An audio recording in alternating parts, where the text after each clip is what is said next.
Bismillahirrahmanirrahim. Assalamualaikum warahmatullahi wabarakatuh.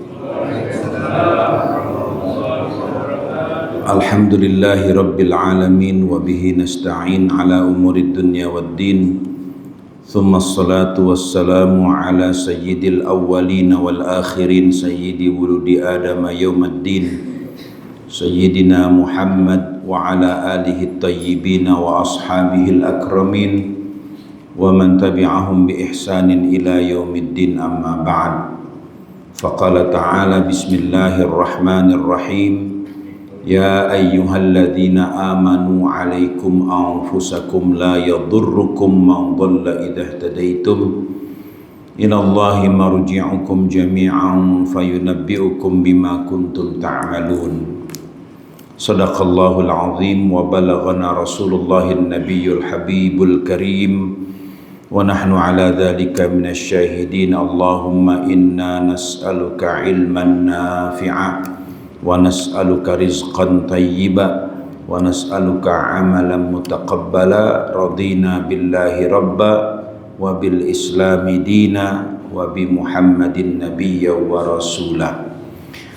Hadirin jamaah yang dimuliakan Allah Subhanahu wa taala, alhamdulillah pagi hari ini kita diberikan berbagai macam kemudahan dan kenikmatan dari Allah, bisa bangun sebelum datangnya azan subuh, kemudian kita bisa berangkat dari rumah ke tempat ini melaksanakan kewajiban kita sebagai hamba Allah, kemudian kita lanjutkan dengan kewajiban sebagai umat Nabi Muhammad sallallahu alaihi wasallam, yaitu talabul ilmi. Semoga kehadiran kita di tempat ini Allah Ta'ala jadikan sebagai salah satu asbab yang memudahkan kita semuanya masuk ke dalam surganya Allah Subhanahu wa Ta'ala. Hadirin jamaah yang dimuliakan Allah, pada kesempatan pagi hari ini saya akan membacakan satu hadis yang diriwayatkan dari Sayyidina Abdullah ibnu Abbas radhiyallahu anhuma. Haddatsana Syekhuna Syekh Zakaria Talib Al-Husaini fi Makkah Al-Mukarramah qala rawaina wa haddatsana Syekh Musnidul Asr Syekh Muhammad Yasin bin Isa Al-Fadani bi sanadihil muttasil ila al-Imam An-Nawawi rahimahullahu ta'ala.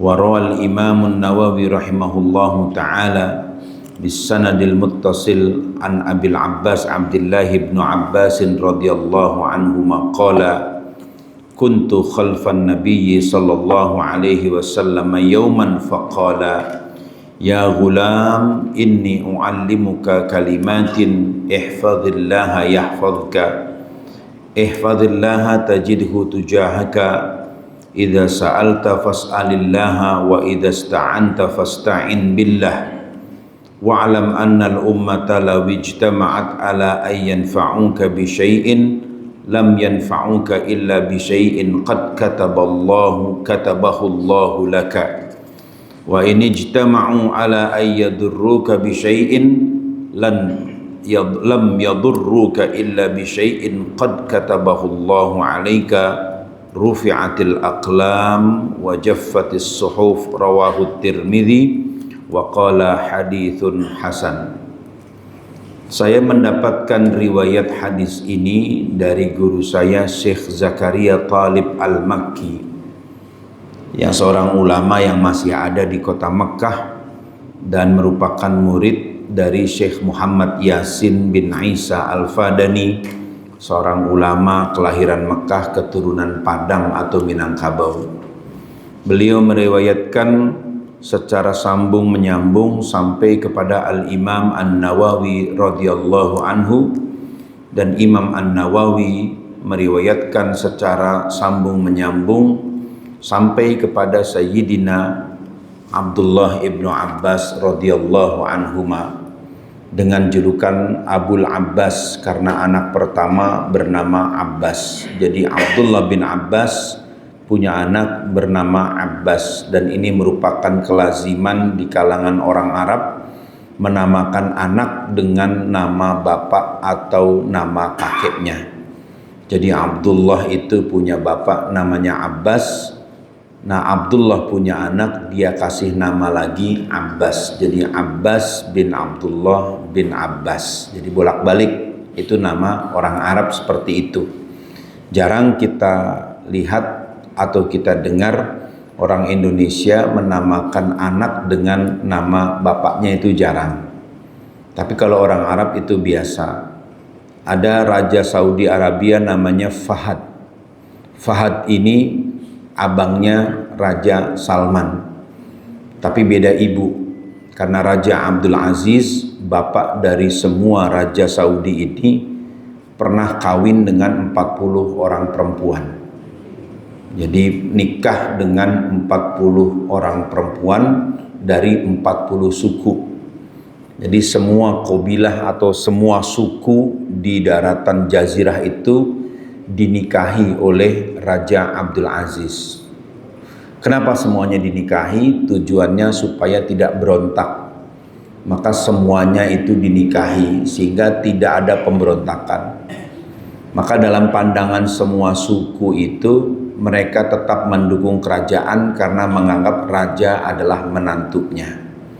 Jadi supaya tidak berontak, semua anak kepala suku itu dinikahi secara bergilir. Yang dipertahankan tetap istri yang pertama, ya. Tapi ini jangan dijadikan contoh ya Pak. Ya, jadi yang dipertahankan tetap istri pertama, istri kedua, 3 dan 4 itu berganti-ganti sampai jumlahnya 40. Sehingga semua Raja Saudi Arabia itu pasti bin Abdul Aziz meskipun beda ibu. Jadi dulu ada namanya Raja Fahad bin Abdul Aziz. Raja Fahad meninggal, digantikan adiknya Abdullah bin Abdul Aziz. Abdullah meninggal, digantikan adiknya yang bernama Salman bin Abdul Aziz.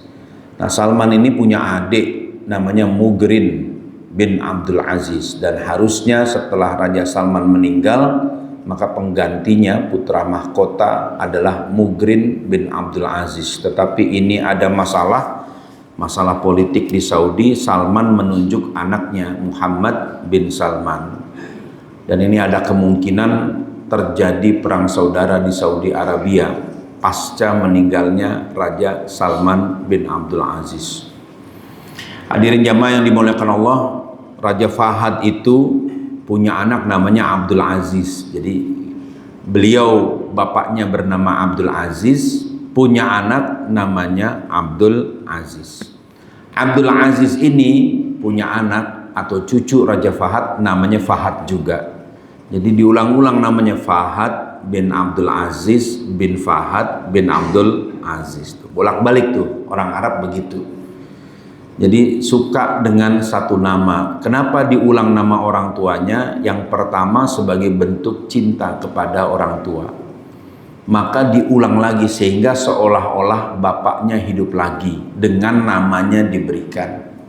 Kemudian yang kedua, tabarrukan wa tafa'ulan, mengambil keberkahan dari berbakti kepada orang tua dengan memakaikan nama orang tua untuk anak. Jadi itu ngambil berkahnya di situ. Kalau orang Indonesia enggak, apalagi orang Pondok Labu, ya kan. Jadi punya anak pasti dikasih nama yang lain, enggak mau dia pakai nama bapaknya. Jadi nggak pernah mau pakai nama bapaknya. Nanti begitu juga anaknya nggak bakal mau pakai nama kakeknya. Jadi namanya udah lain. Ya, kakeknya namanya Salimin, punya anak namanya Herianto. Ya kan, Herianto Salimin. Ntar Herianto karena istrinya senang nonton sinetron, punya anak namanya Arya Saloka. Kan gitu kan. Nah, Arya Saloka karena dia udah ke barat-baratan, punya anak namanya Charles. Jadi Charles bin Arya bin Herianto bin Salimin, begitu di atas bin Juki. Nah, itu. Jadi begitu di atasnya sudah nama yang lain itu. Itu orang Indonesia begitu. Nah, Sayyidina Abdullah bin Abbas ini sepupu Rasulullah Shallallahu Alaihi Wasallam, putra dari Abbas bin Abdul Muthalib. Abbas bin Abdul Muthalib adalah paman bungsu dari Nabi Muhammad Shallallahu Alaihi Wasallam. Jadi Abdul Muthalib itu nikah 2 kali. Anak pertamanya Abdul Muthalib itu bernama Abu Lahab. Abu Lahab bin Abdul Muthalib. Ini pamannya Nabi, sekaligus juga orang yang memusuhi Nabi, Abu Lahab. Tapi meskipun Abu Lahab itu memusuhi Nabi, Nabi tidak menaruh rasa benci kepada Abu Lahab. Nah, ini perlu dicatat. Meskipun Abu Lahab itu memusuhi Nabi, tapi Nabi tidak menaruh rasa benci kepada Abu Lahab. Kenapa? Karena di dalam ayat Al-Quran Allah Subhanahu wa Ta'ala menyampaikan wahyu kepada Nabi. Saya lupa, ini surat Asy-Syura mungkin. Allah berfirman, "Qul la as'alukum alaihi min ajrin illal mawaddata lil qurba." Qul, katakan wahai Nabi, la as'alukum alaihi min ajrin. Saya tidak meminta apapun dari kalian berupa upah. Saya tidak minta upah apapun dari kalian untuk urusan agama ini. Ini Nabi menyampaikan kepada keluarganya, illal mawaddata lil qurba. Saya berdakwah ini hanya didorong oleh kecintaan kepada keluarga dekat. Jadi Nabi itu cinta dengan keluarganya, termasuk kepada Abu Lahab. Tapi kemudian karena Abu Lahab ini kelewat benci kepada Nabi, selalu membantah dakwah-dakwah Nabi, maka Allah Subhanahu wa Ta'ala menurunkan satu surat, namanya surat Al-Lahab. Tabbat yada abi lahabi wa tab, ma aghna anhu maluhu wa ma kasab, sayasla naran dzata lahab, wa imra'atuhu hammalatal hatab, fi jidiha hablum mim masad. Para ulama sebagaimana diriwayatkan dari generasi ke generasi menganjurkan agar surat Al-Lahab ini tidak dibaca di dalam sholat. Agar surat Al-Lahab ini tidak dibaca di dalam sholat. Kenapa? Menjaga perasaan Nabi Muhammad Sallallahu Alaihi Wasallam. Jadi meskipun ada suratnya, tapi perasaan Nabi itu lebih penting untuk dijaga. Karena Nabi itu perasaannya halus banget. Jadi paman pertama, Pak D-nya Nabi yang pertama itu adalah Abu Lahab. Ini anak pertama dari Abdul Muthalib. Nah, sedangkan bapaknya Nabi ini kalau tidak salah itu anak ketiga. Ya, anak ketiga atau anak keempat. Jadi setelah Abu Lahab itu Abu Thalib, bapaknya Ali bin Abi Thalib. Baru kemudian anak yang keempat itu adalah Abdullah, bapaknya Nabi Muhammad Sallallahu Alaihi Wasallam. Dari istri kedua, Abdul Muthalib itu punya anak. Di antara anaknya yang bungsu adalah Abbas bin Abdul Muthalib. Kalau tidak salah Abu Lahab, Abu Thalib, Hamzah, baru kemudian Abdullah. Hamzah bin Abdul Muthalib. Nah, dari istri kedua, anak bungsunya bernama Abbas bin Abdul Muthalib. Abbas ini dengan Nabi jaraknya tidak jauh, meskipun lebih tua Abbas. Ya kira-kira jarak antara 2 atau 3 tahun lah beda umurnya dengan Nabi Muhammad Sallallahu Alaihi Wasallam. Nah, Abbas ini menyatakan Islam di Mekah, tapi secara sembunyi-sembunyi. Maka Nabi Sallallahu Alaihi Wasallam sangat sayang kepada Abbas bin Abdul Muthalib. Kenapa sayang?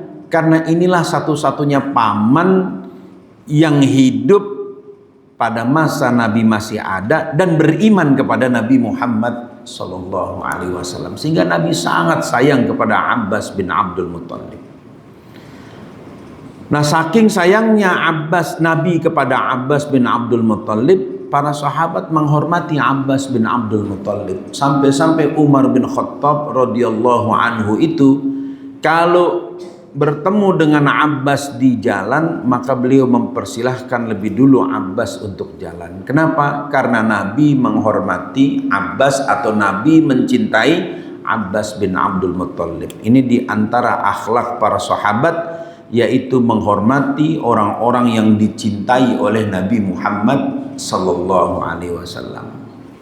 Pernah satu waktu di dalam satu riwayat, Umar bin Khattab radhiyallahu anhu itu karena badannya tinggi, kepalanya membentur talang air dari rumahnya Abbas bin Abdul Muthalib. Ini kejadian setelah Nabi meninggal dunia.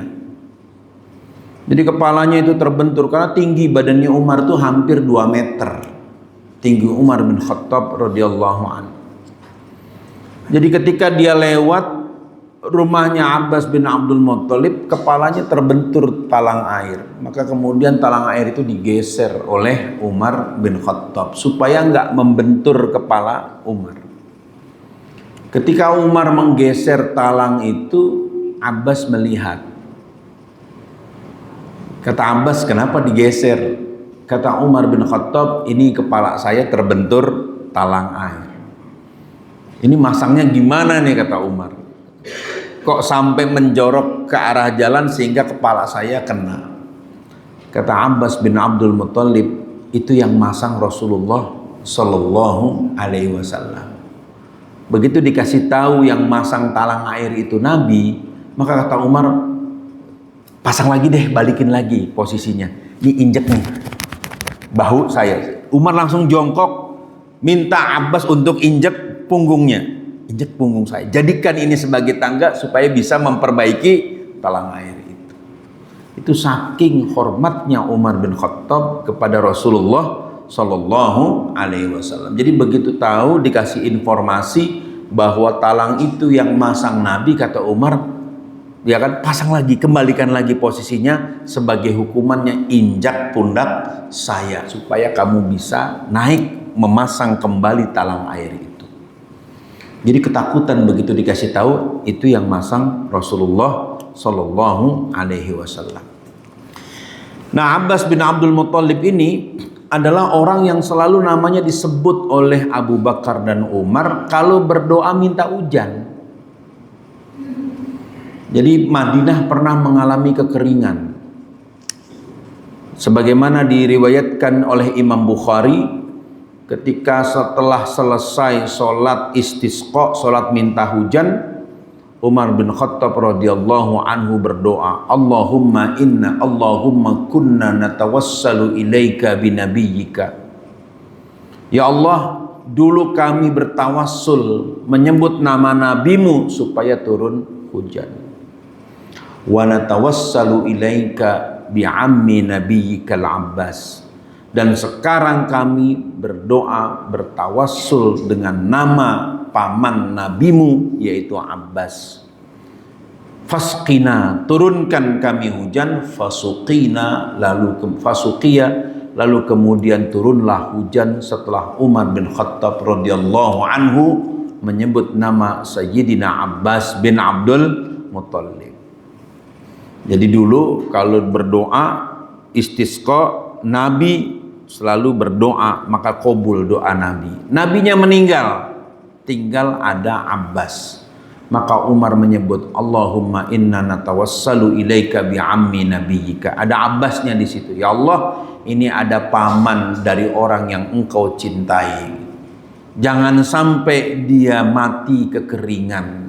Maka turunkanlah hujan. Langsung turun hujan.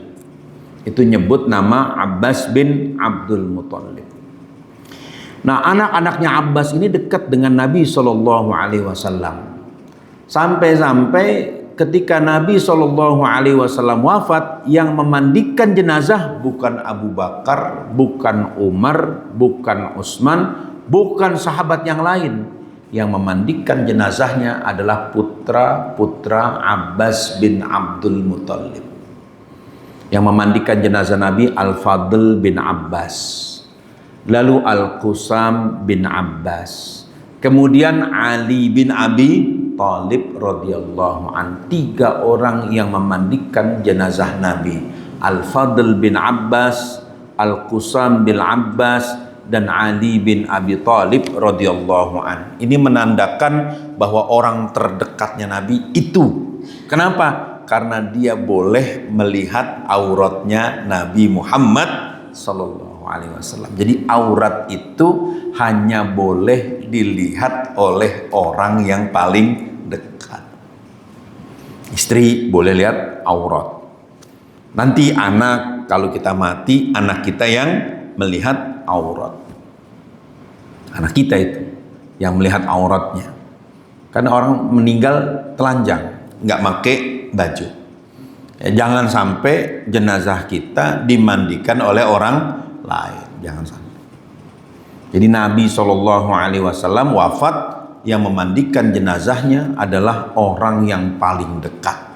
Al-Fadl bin Abbas, Al-Qusam bin Abbas, dan Ali bin Abi Thalib. Al-Qusam bin Abbas meninggal di Asia Tengah, di Uzbekistan. Meninggalnya di sana. Al-Qusam bin Abbas. Makanya orang Uzbek itu agamanya kuat-kuat. Karena yang menyampaikan Islam ke sana adalah orang dekatnya Nabi Muhammad sallallahu alaihi wasallam. Orang Uzbekistan. Ya, orang Chechnya itu Islamnya bagus. Udah gitu cantik-cantik lagi. Orang Chechnya gagah-gagah. Ya, ada satu pegulat Chechnya namanya Habib Nurmagomedov, ya kan? Habib Nurmagomedov, ya, namanya Nur Muhammad, tapi sebutan orang Chechnya itu Nurmagomedov. Itu kalau dalam bahasa Arab namanya Nur Muhammad. Habib Nurmagomedov, petarung hebat, juara dunia, ya, mengalahkan petarung-petarung dari Eropa. Ya gimana nggak menang, latihannya lawan beruang, gitu kan? Makanya menang, ya kan? Jadi latihan gulatnya melawan beruang. Nah, Abdullah bin Abbas ini punya keistimewaan karena beliau didoakan langsung oleh Nabi SAW ketika beliau masih anak-anak. Nabi mendoakan, Allahumma faqihhu fid din wa 'allimhu ta'wil. Ya Allah, jadikanlah anak ini faqih, orang yang alim, orang yang ngerti dalam masalah agama. Wa 'allimhu ta'wil, ajarkan anak ini takwil atau tafsir Al-Quran. Sehingga karena doa Nabi itu, Abdullah bin Abbas diberi julukan Turjumanul Quran, orang yang bisa menerjemahkan Al-Quran. Ini Abdullah bin Abbas. Jadi setelah didoakan, ya, kemudian sebelum didoakan, menurut satu riwayat diludahi itu mulutnya, buka diludahin, ya kan? Makanya alim. Imam Syafi'i menceritakan bahwa beliau pernah mimpi di umur 6 tahun. Mimpi ketemu Nabi SAW. Dalam mimpi itu Nabi bertanya, man anta ya gulam. Bahasa Betawinya, tong, lo siapa tong? Gitu. Nak, kamu siapa? Maka Imam Syafi'i menjawab, ana min rahtika ya Rasulullah. Ya Rasulullah, saya masih ada garis keturunan dengan engkau ya Rasulullah. Maka Nabi kemudian mengatakan, udnu wajhaka fatafalabi, angkat, dongakkan kepalamu. Lalu kemudian Nabi meludahi Imam Syafi'i. Buka mulutmu, lalu kemudian diludahi oleh Nabi di dalam mimpinya. Kata Imam Syafi'i, setelah mimpi itu saya jadi gampang menghafalkan Quran, gampang menghafal hadis, gampang menghafal dan mengingat semua ucapan ulama sebelum saya. Mimpi diludahin Nabi. Itu diludahi oleh Nabi, dibuka mulutnya. Ya kan? Maka ada riwayat penyampaian riwayat, ya, musalsal meludahi mulut oleh guru. Jadi Abdullah bin Abbas gitu, buka, tuh diludahin tuh, telan. Ya kan? Nabi yang meludahi. Kalau kita kan gitu kan, kalau kita nggak mungkin Pak ya. Ustadznya doyan jengkol, gitu kan? Ya habis ngeludahin gitu langsung bau jengkol masuk. Kalau itu zaman dulu Pak. Nah, Abdullah bin Abbas menceritakan, kuntu khalfan Nabiyyi sallallahu alaihi wasallam. Saya pernah jalan di belakang Nabi. Ini sering banget sama Nabi. Bahkan dalam kitab Bulughul Maram diriwayatkan Abdullah bin Abbas itu selalu ikut sholat tahajud bersama Nabi. Ini satu kebahagiaan. Tahajud berdua Nabi dengan Abdullah bin Abbas, menunjukkan kedekatan. Setiap Nabi itu melaksanakan tahajud, Abdullah bin Abbas selalu mundur satu langkah. Nabi itu kalau sholat tahajud bareng begini dengan Abdullah bin Abbas, sejajar, nggak ada imam dan makmum, ya kan? Nggak ada jaraknya antara imam di depan, makmum di belakang. Memang imam dan makmum, tapi Abdullah bin Abbas nggak mau berdiri sejajar dengan Nabi, selalu mundur. Kemudian ditarik lagi oleh Nabi, mundur lagi, ditarik lagi, mundur lagi. Setelah sholat Nabi tanya, kamu kenapa Abdullah? Ya kan, tadinya udah benar diri sejajar, kenapa kamu mundur? Kata Abdullah bin Abbas, karena Allah telah berfirman di dalam surat Al-Ahzab, An-Nabiyyu aula bil mu'minina min anfusihim wa azwajuhu ummahatuhum. Nabi itu kedudukannya lebih utama dibandingkan orang-orang yang beriman atas diri mereka sendiri, dan semua istri Nabi itu adalah ibu bagi orang-orang yang beriman. Maka Nabi kemudian tersenyum, ya, karena Abdullah bin Abbas paham dari ayat itu, sehingga sampai Nabi meninggal dunia tidak ada seorang sahabat yang mau berdiri, yang berdiri sejajar dengan Nabi. Selalu Nabi di depan, mereka di belakang. Kalau berjalan, Nabi di depan, para sahabat di belakang. Itu menunjukkan penghormatan kepada Nabi, bahwa Nabi yang utama, kita tidak utama. Satu-satunya makmum sholat yang bisa berdiri sejajar dengan imam cuma Nabi SAW. Nabi pernah jadi makmum sholat. Ketika Nabi sakit, Nabi menjadi makmum dan imamnya adalah Abu Bakar radhiyallahu anhu. Nah, ketika Abu Bakar menjadi imam, Nabi menjadi makmum, posisi Nabi bukan di belakang Abu Bakar, tapi di sebelah kanannya Abu Bakar.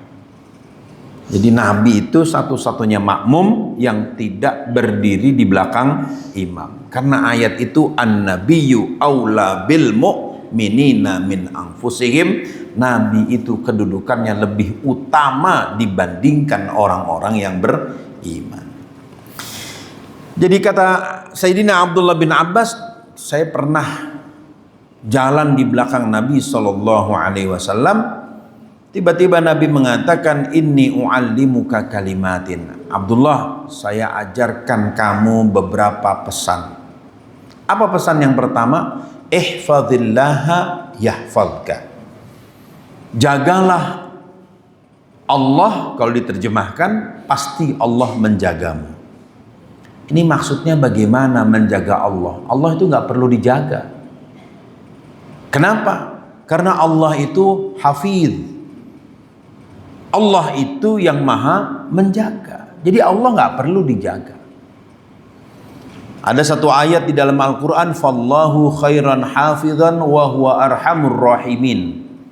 Allah adalah sebaik-baik pemelihara atau sebaik-baik penjaga, dan Allah itu maha rahim, maha pengasih dari orang-orang yang punya belas kasih.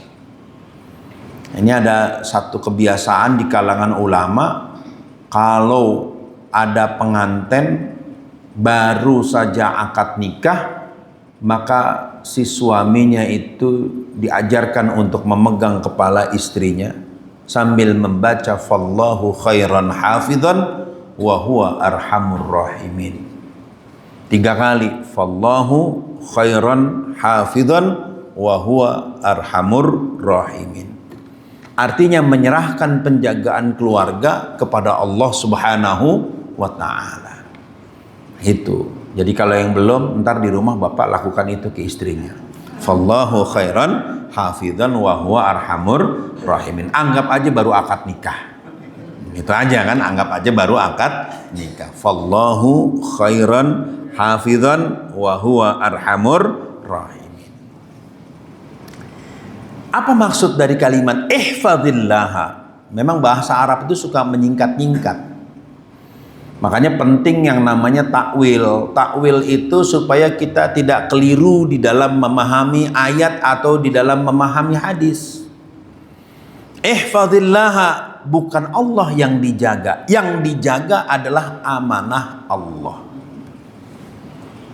Ya, karena semuanya berasal dari Allah. Menjaga perintah Allah, menjaga larangan Allah, menjaga semua yang Allah titipkan kepada kita. Ihfazillaha yahfazka. Jagalah semua yang Allah kasih, nanti Allah menjaga kamu. Hadirin yang dimuliakan Allah Subhanahu wa taala, termasuk dari menjaga semua yang Allah kasih itu adalah menjaga badan kita. Ya, diriwayatkan dari Al-Hafidz Ibnu Rajab Al-Hambali. Beliau seorang ulama besar di bidang hadis pada abad ke-4 atau abad ke-5 Hijriah. Beliau meriwayatkan satu perkataan ulama salaf yang mengatakan, man hafizallaha fi sabahu wa saghrihi hafizahu fi kibrihi wa matta'ahu bi sam'ihi wa basarihi. Orang yang selalu menjaga badannya, menjaga titipan Allah di waktu masih kecil, artinya tidak bermaksiat. Kecil nggak bermaksiat, di waktu muda tidak bermaksiat. Di waktu muda dia jaga badannya itu dengan ketaatan, maka dikatakan hafizahu fi kibrihi. Allah akan menjaga dia di usia tuanya. Wa matta'ahu bi sam'ihi wa basarihi, dan Allah berikan nikmat pendengaran dan penglihatan di usia tua. Ada satu kisah diceritakan guru saya Kiai Maimun Zubair. Kiai Maimun Zubair itu kena penyakit diabetes. Diabetes beda dengan kencing manis ya Pak. Beda. Diabetes itu beda dengan kencing manis. Apa bedanya? Kencing manis itu adalah kalau lihat yang manis-manis mau kencing. Itu namanya kencing manis. Nah, beda sama diabetes ya Pak. Jadi setiap lihat gula mau kencing kan gitu kan, itu namanya kencing manis. Lihat gula merah mau kencing gitu kan. Nah, ini bahaya ini kan. Ya, lihat yang manis-manis mau kencing. Tapi kalau diabetes itu ya itu tadi kencing manis. Kiai Maimun Zubair ini ada penyakit diabetes, kencing manis. Di usia 80 tahun beliau periksa general check up, periksa kondisi daleman. Karena yang dikhawatirkan dari diabetes itu organ dalam rusak. Maka diperiksa di Rumah Sakit Umum Rembang. Setelah diperiksa, dokternya mengatakan, yuswono kiai pinten sakniki. Berapa usia kiai sekarang? Kata beliau 80 tahun. Kenapa dokter? Tapi kok jantungnya kayak anak umur 18 tahun? Kata dokternya. Ya, umur 80 tahun, tapi kok kondisi jantungnya seperti orang berumur 18 tahun. Ini menandakan beliau sehat. Yo sampai bisa haji 50 kali. 50 kali naik haji. Artinya tiap tahun berangkat haji. Beliau meninggal di umur 91. Berarti beliau haji itu ya dari muda berkali-kali tuh sampai 50 kali. Ada orang langsung mengkritik. Emang orang Indonesia begitu, apalagi netizen deh. Kalau nulis di media sosial pasti dibilang Nabi aja haji sekali kok sampai 50 kali. Ya biarin duit-duit dia, kenapa emang? Kalau saya jawabannya gitu, ya biarin emang pakai duit bapak lo kan gitu. Dia mau haji 50 kali kayak mau 100 kali biarin aja. Terus tetangganya gimana? Apa urusannya lo sama tetangganya dia? Emang lo bantuin kan gitu kan. Jadi kenapa beliau haji sampai 50 kali? Beliau punya azam, punya tekad ingin mati di Mekah Al-Mukarramah pada saat haji. Jadi justru haji berkali-kali supaya matinya di sana. Dan beliau itu selalu menyampaikan, saya punya cita-cita. Pertama, pengen meninggal hari Selasa. Kemudian pengen meninggal di Mekah. Pengen dikubur tidak jauh dari Ka'bah di Ma'la. Pengen dikubur di dekat makam Khadijah istri Nabi. Itu cita-cita, Pak. Cita-citanya itu. Pengen meninggal hari Selasa, pengen meninggal di Mekah, pengen meninggal ya pada musim haji, pengen dikubur di Ma'la, di dekat makamnya Khadijah. Kesampaian semuanya, Pak.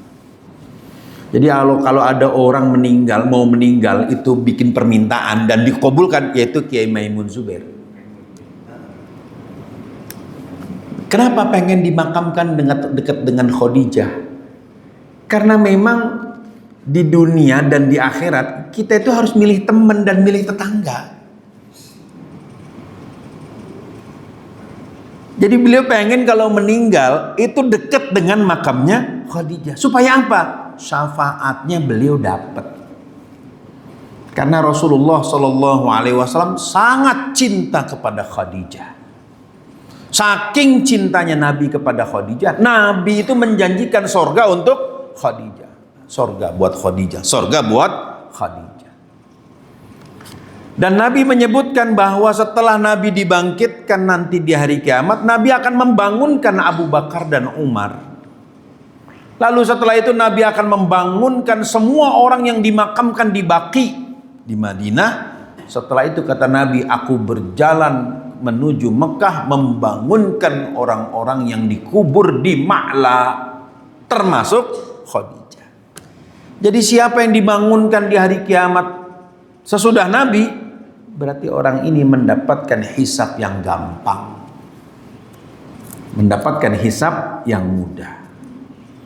Kenapa? Karena pada waktu hari kiamat orang dibangun itu banyak yang kaget. Banyak yang kaget itu, ketakutan.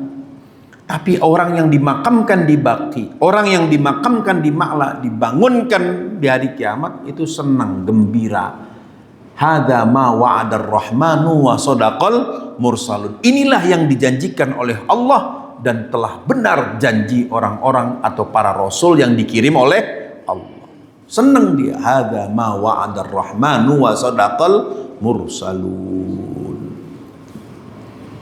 Itu pengennya begitu cita-citanya. Kenapa pengen meninggal dikubur di dekat orang soleh? Kenapa? Itu mendapatkan syafaat dari orang soleh. Ada seorang ulama di Tebet, mungkin pernah dengar namanya Habib Ali bin Abdurrahman As-Segaf.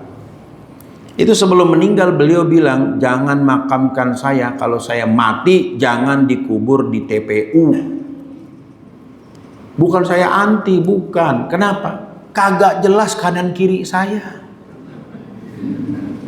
Kagak jelas kanan kiri saya. Kuburkan saya di sebelahnya Habib Munzir, itu orang ahli ibadah. Supaya saya adem, kubur saya dimakamkan di sebelah orang soleh. Jangan dimakamkan di TPU. Kenapa, Bib? Berisik. Lah iya, orang di TPU pacaran, sekarang TPU-nya bagus. Zaman dulu kan yang namanya kuburan serem, namanya kober serem. Biar apa? Supaya orang nggak maksiat di kuburan. Makanya emang sengaja dibikin serem supaya orang tidak maksiat. Ini dibikin taman pemakaman umum, rumputnya bagus, dikasih lampunya gaya-gaya lampu situ tuh, kopi tarik Joni. Akhirnya ngopinya di kuburan, pacaran di kuburan. Kuburan itu memang harus dibikin serem, Pak, supaya orang nggak maksiat, supaya orang ingat dengan kematian. Ini dibikin cakep, ya nongkrong di kuburan. Lah anak SMA coba janjian di mana? Kober, kan begitu. Nongkrong di mana? Udah di kober aja deh. Angker lagi enggak, sekarang kober keren kok. Ada yang jual kopi malah di situ, kan gitu. Orang kuntilanaknya sekarang jadi artis. Kuntilanaknya jadi artis, setannya jadi artis, jadi nggak menakutkan. Zaman dulu yang namanya kuburan sengaja dibikin serem supaya orang tidak berbuat maksiat. Ini dibikin cakep kuburan. Jadi kata Habib Ali, kalau di TPU berisik, katanya kan berisik. Nah kembali lagi tadi Kiai Maimun Zubair itu Itu sampai usia tua itu beliau kuat haji 50 kali. Kenapa? Karena fisik yang selalu diajak untuk beribadah itu akan menjadi fisik yang kuat. Makanya zikir itu ada manfaat ke badan. Kalau kita sering berzikir pagi, zikir sore, zikir malam, itu ada manfaat ke badan. Baca zikir apa aja terserah, mau baca ratib boleh, baca ratibul atos boleh. Ya, ratib atos itu diantara manfaatnya kalau kita punya hajat, maka Allah kabulkan hajatnya.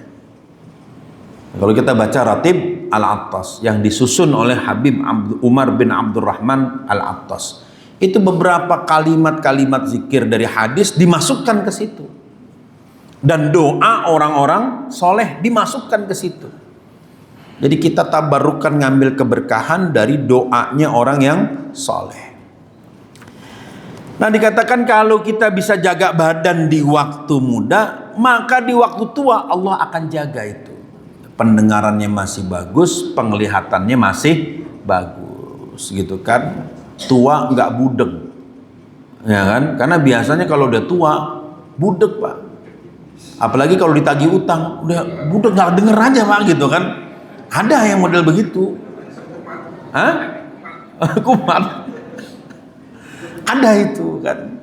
Tapi ada orang tua umur 80-90, ini kupingnya masih tajam. Nah, menandakan bahwa ini orang soleh.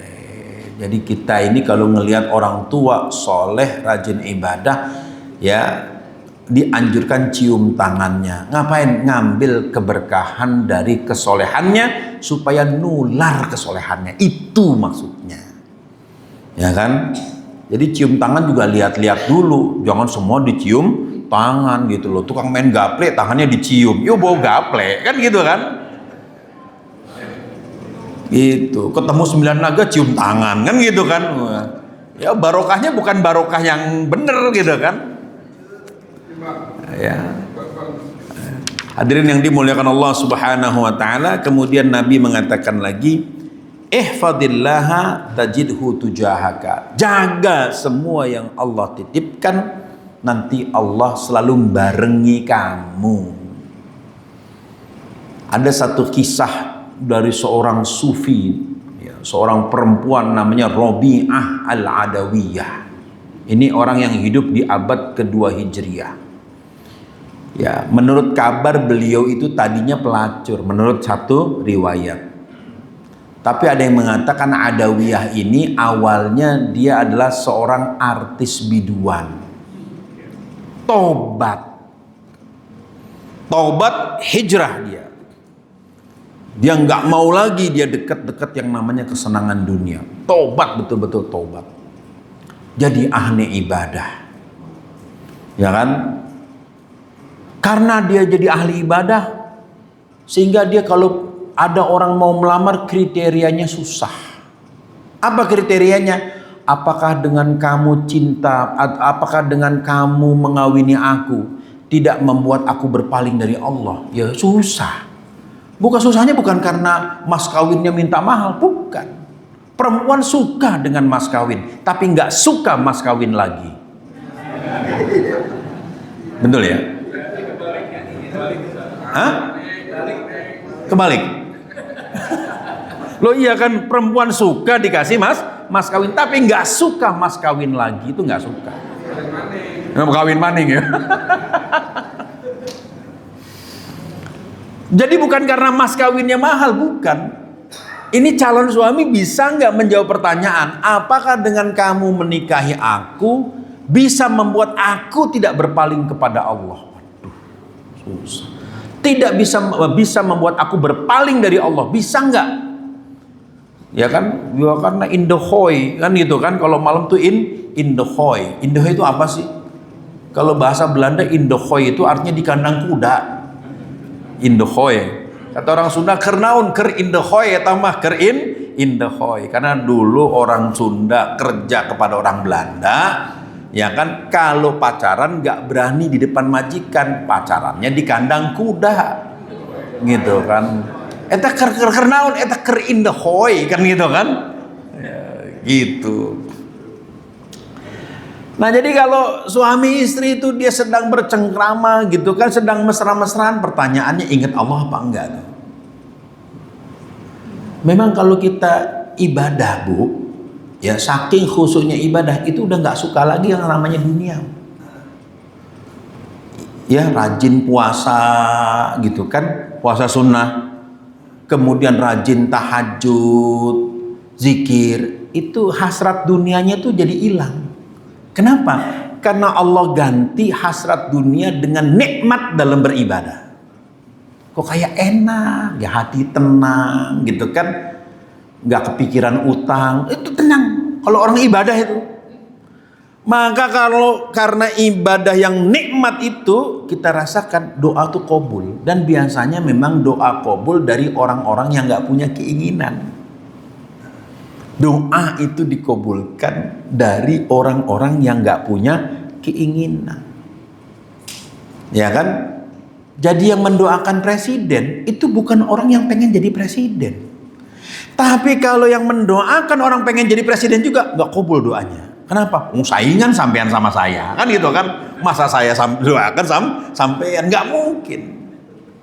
Jadi kalau kita sudah deket itu dengan ibadah itu, kita merasakan nikmat sampai tidak ingin yang namanya hasrat dunia. Di antara hasrat dunia minum teh manis, ini hasrat dunia. Lo dunia kan? Ini bukan akhirat kan gitu kan? Nah, karena Rabi'ah Adawiyah ini ahli ibadah, maksudnya ibadah terus.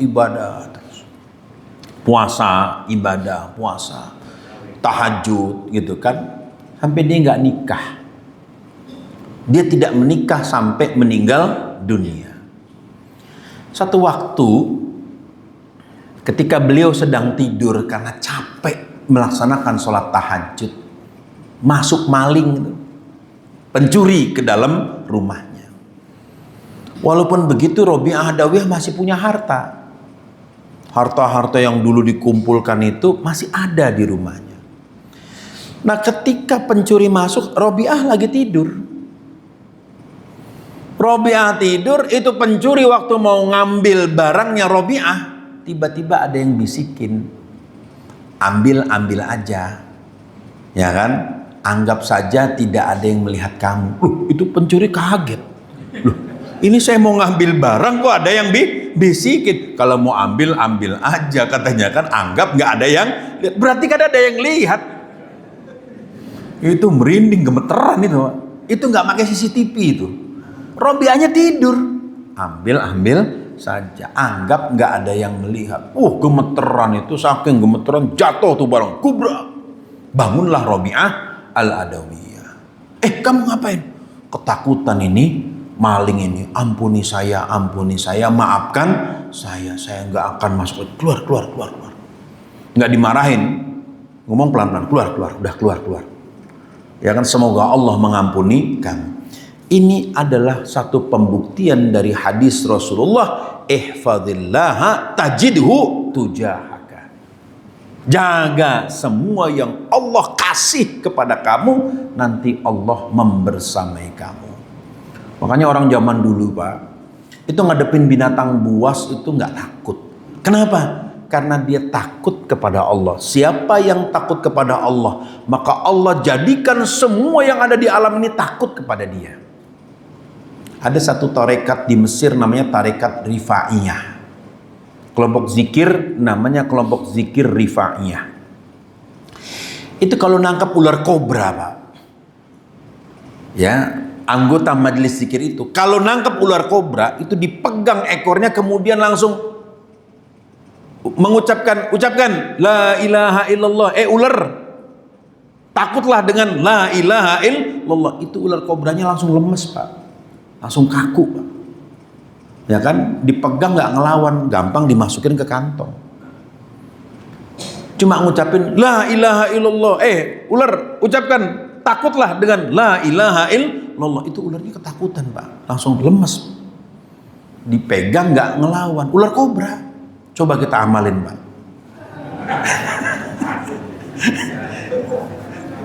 Coba kita bisa nggak berani nggak gitu kan? Ya harus dibuktikan kan gitu kan?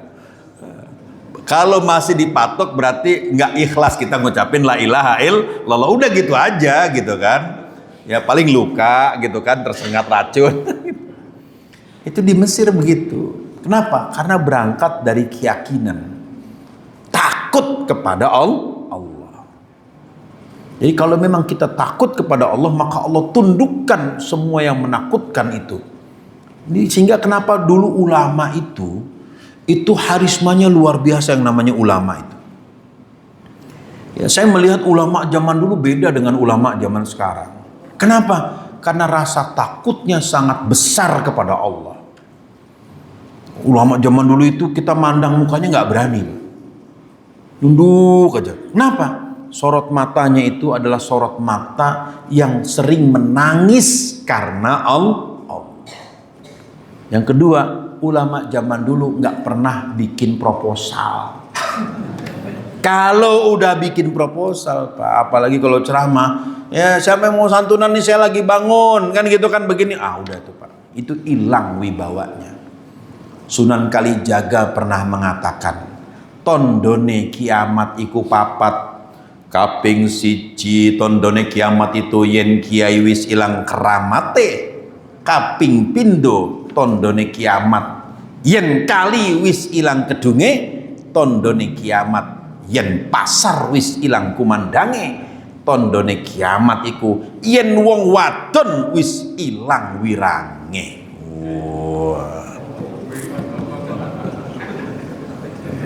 Ini belum sholawatnya mah. Kalau sholawatnya udah ngeri nih mah, kan gitu kan. Ya, sholawatnya Sunan Kalijaga itu, iyo sayyid utusan ingsun acekelen dawuh mami Sultan utus sopo amung no siro pribadi. Ya, bismillahi ingsun amuji asmone Allah kang agung, kang asifat jalal kamal, kang asifat rahman rahim.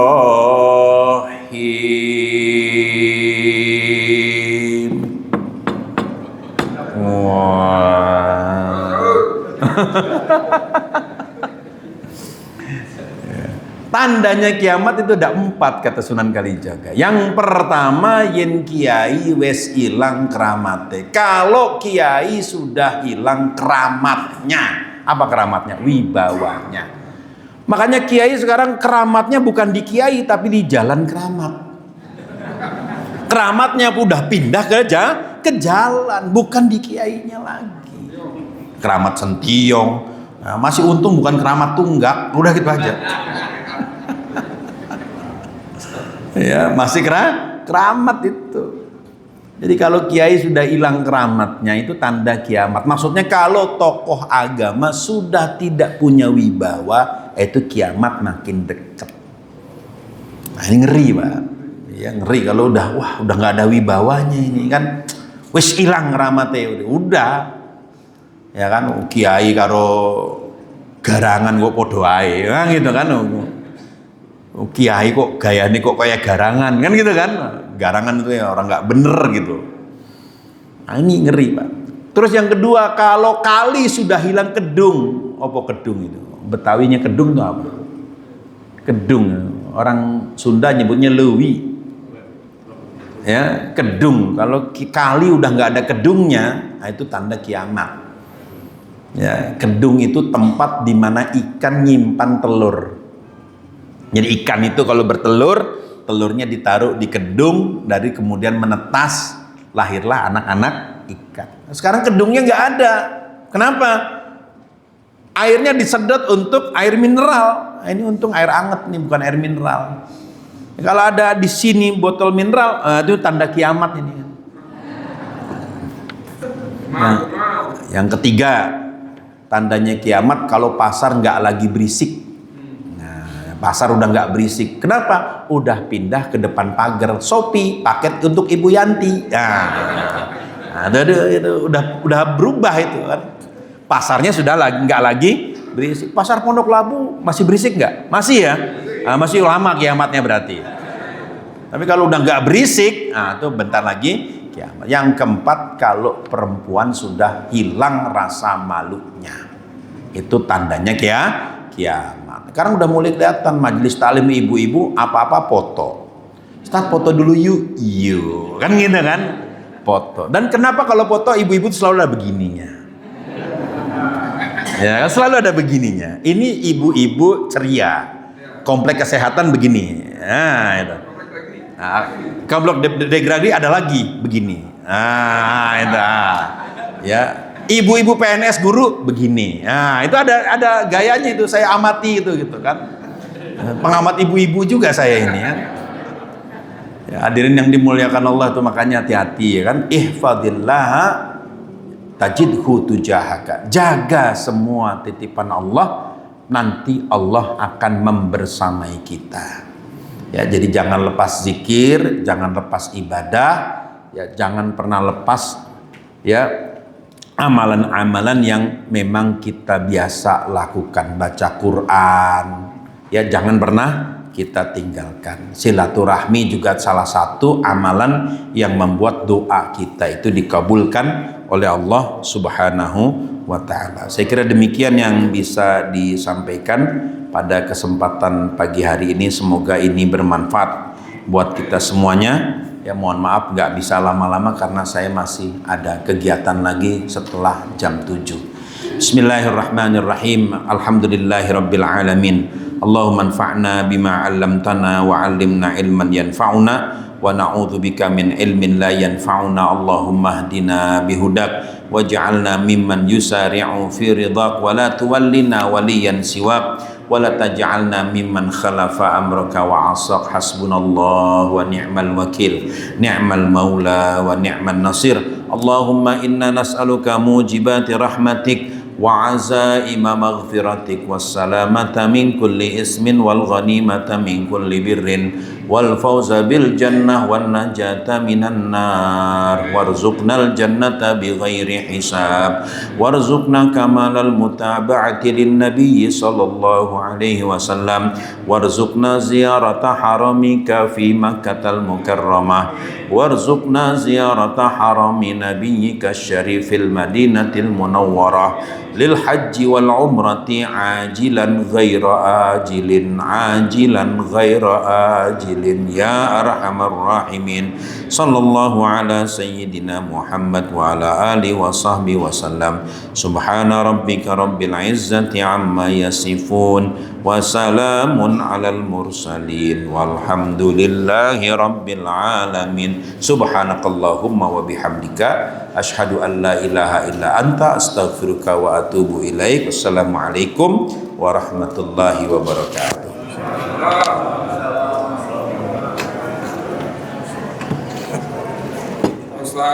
Masya Allah.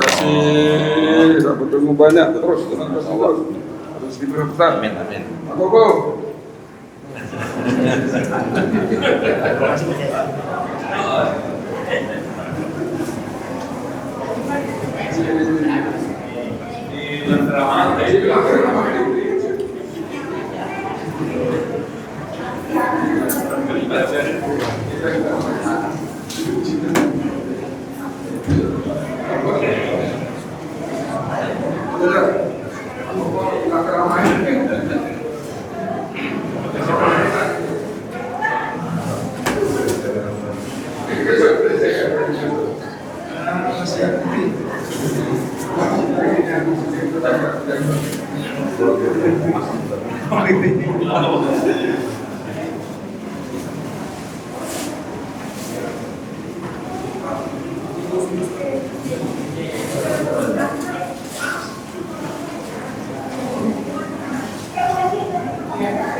Libur.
Banyak banget yang datang.